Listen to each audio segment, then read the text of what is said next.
ممكن بيها نطيح هواي، ممكن بينا تموت اللهفة، لكن نقدر نبني الجار. نقدر طبعا نقدر غير الما يتغير، هي الدنيا مثل السباق واحنا الجيل الما يخسر. نقدر طبعا نقدر. 6 ناقص 9 يصير؟ لا. ايش اعمل؟ هاي 4 تصير 3. نعم احسنتي، ال4 تصير 3 وال6 ايش قد تصير؟ 16 ما؟ 16 نعم. يلا هسه ايش نعمل؟ نطرح ال16 ناقص 9. أعزائي تلاميذ الصف الثالث، اليوم عندنا شرح موضوع الربط بين الجمع والطرح. عندي حالتين، في حالة الجمع وفي حالة الطرح.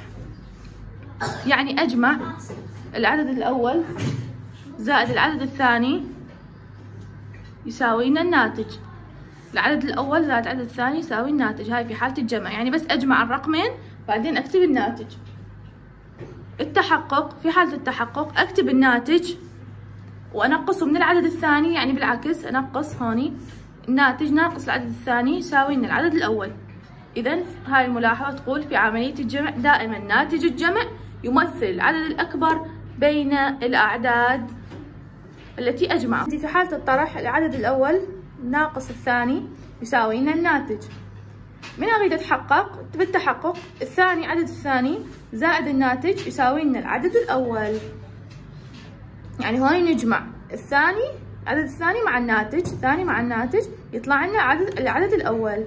عندي ملاحظة هون في عملية الطرح دائما العدد الأول يمثل الرقم الأكبر بين الأعداد التي أطرحها. العدد الأول هو دائما العدد الأكبر.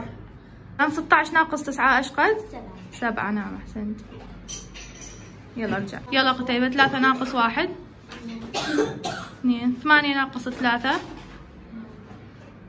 بس ايش نعمل بنان حتى نتحقق من صحة الحل؟ نجمع الناتج مع الثاني يطلع الرقم الأول. نعم يطلع لي الرقم الأول. احسنتي. اقرأوا لي هذا الرقم. 5162. وهذا الرقم هسه عندي راح أجمع هذا العدد الأول مع الثاني. يلا يا مان. 2 زائد 4 6. نعم 6 بالآحاد. أحسنت يا عبد العزيز. هسه 6 زائد 1 7. نعم رجع. سوني 1 زائد 7 8. أحسنت. يلا ريما 5 زائد 3. اقرأ لي الرقم. 8806. نعم أحسنتي. حازم اقرأ لي الرقم. 8000.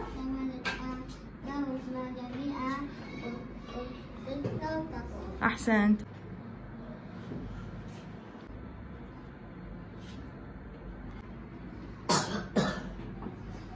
نعم أحسنتي. هذا الناتج، هذا الرقم الثاني. أحسنتي.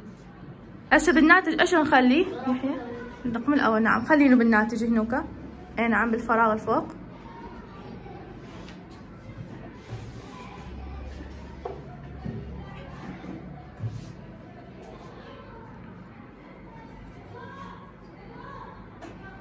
نعم.